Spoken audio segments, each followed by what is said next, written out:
Saturday afternoon we have the case modding competition. 5 entrants here, ranging from the boring and orange to the awesome and SpongeBob.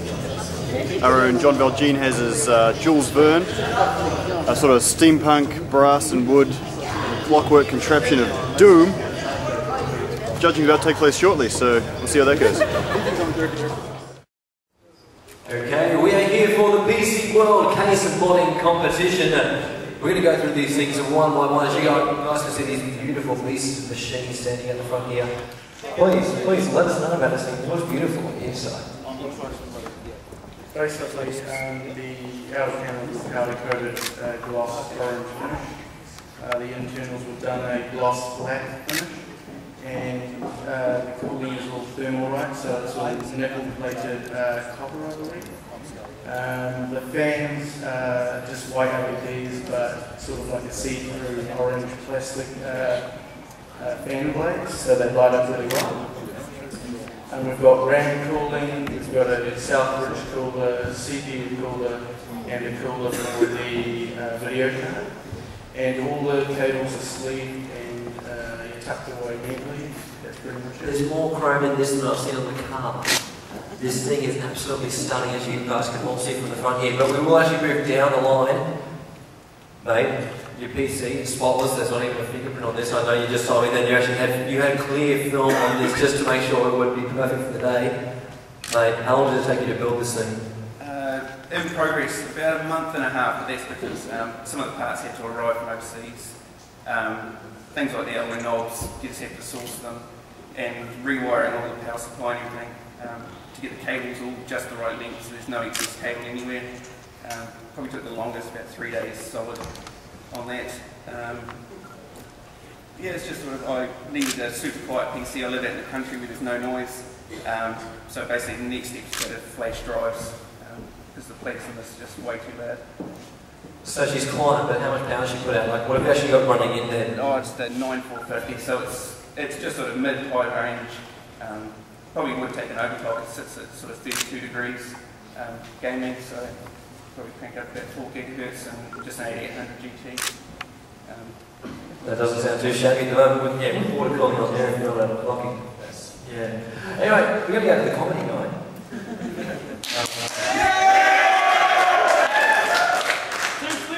You're a bit to have a fan base. You got all the crew behind you, yes.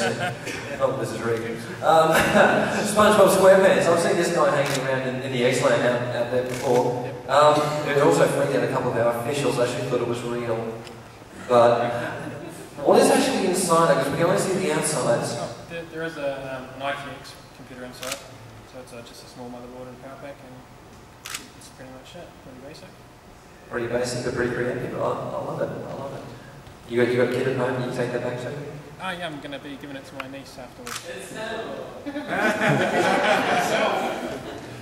Alright, we'll go with the next story. It looks like something in a Bioshock.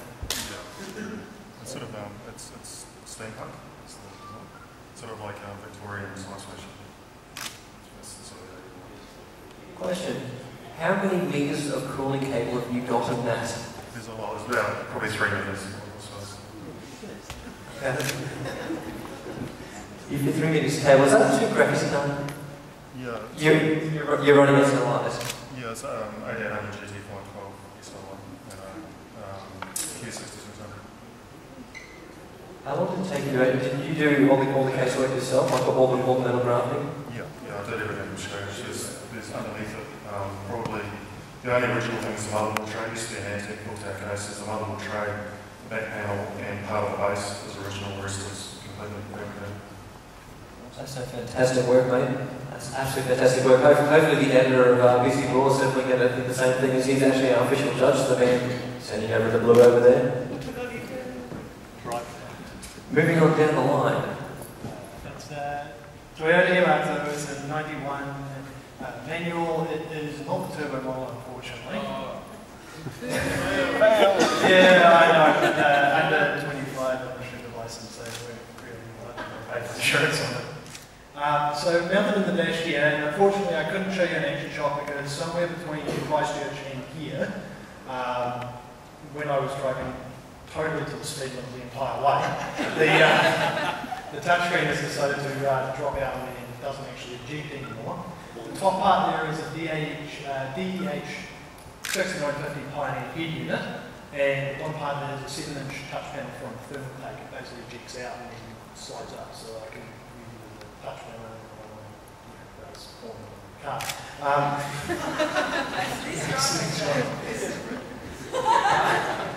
Here you can see the basic cables. Most of these computers are nice and polished and neat, but I went for functionality over polish. Up the back is the power pack, and it's wired directly to the battery off the accessory line, so it only runs when the car's actually turned on. You've got a monitor cable and the cable for the touch panel. The USB cable at the back goes through the glove box for a 4-board USB hub that I can basically plug into. And the other cable will go up the back. I'll show you that one in a second. This little yellow and black cable goes to a little Molex connector on the back of the laptop. I actually drilled a hole in the back of the laptop, took it apart and soldered connectors across the power switch so that I could use a relay outside of it to turn it on. Next shot. So that's the other USB cable. It's mounted up in the back of the car. It's kind of held in there with cable ties, but they do a pretty good job. It's an in-wireless router, so I can detect most wireless networks within a kilometre of the car and connect to them, and I can probably detect most wireless networks within about 3 k's of the car. Next shot. So this is the mini keyboard I've got. It's in the glove box. I'm not showing in this picture is I've got a wee Logitech gamepad as well. The gamepad I can use for emulators gaming while I'm on the road. And preferably not while I'm actually driving. Does it drive the car as well? I haven't worked out the software for that. I think there's a bit of a user compatibility somewhere. Next picture.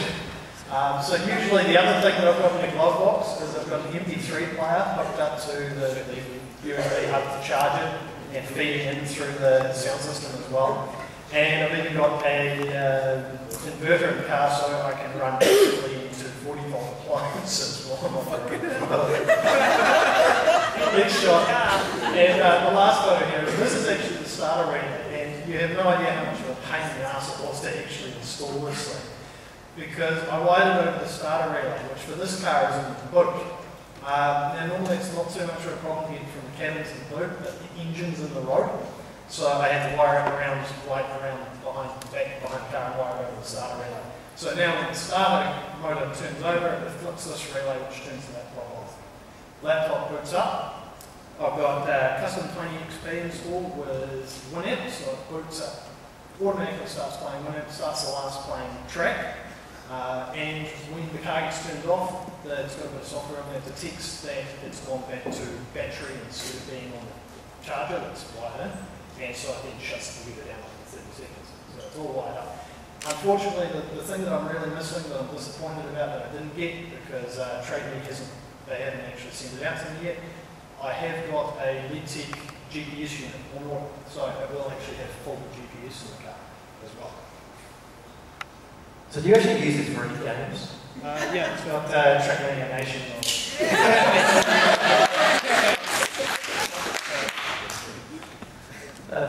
That's a fantastic. We're going to leave you for the moment. Any deals about the car? Yeah. So, tell us about your case. Tell us about your case. Well, it started off with wounds, obviously. I love getting a little bit too much, and it weren't great. And this is what I got. So she's definitely colour coordinated. What's actually inside is the question. Nothing flash, it's just general PC. As long as it has wounds, it does what I want it to do. Sounds like a good PC yourself, mate. Alright, so that is actually all of our competitors at the 4th PC World Case Body Competition. The winner will be announced tomorrow at the award ceremony, but for now we'll allow the editor to have a closer look at the rigs to see exactly what he thinks of all of them.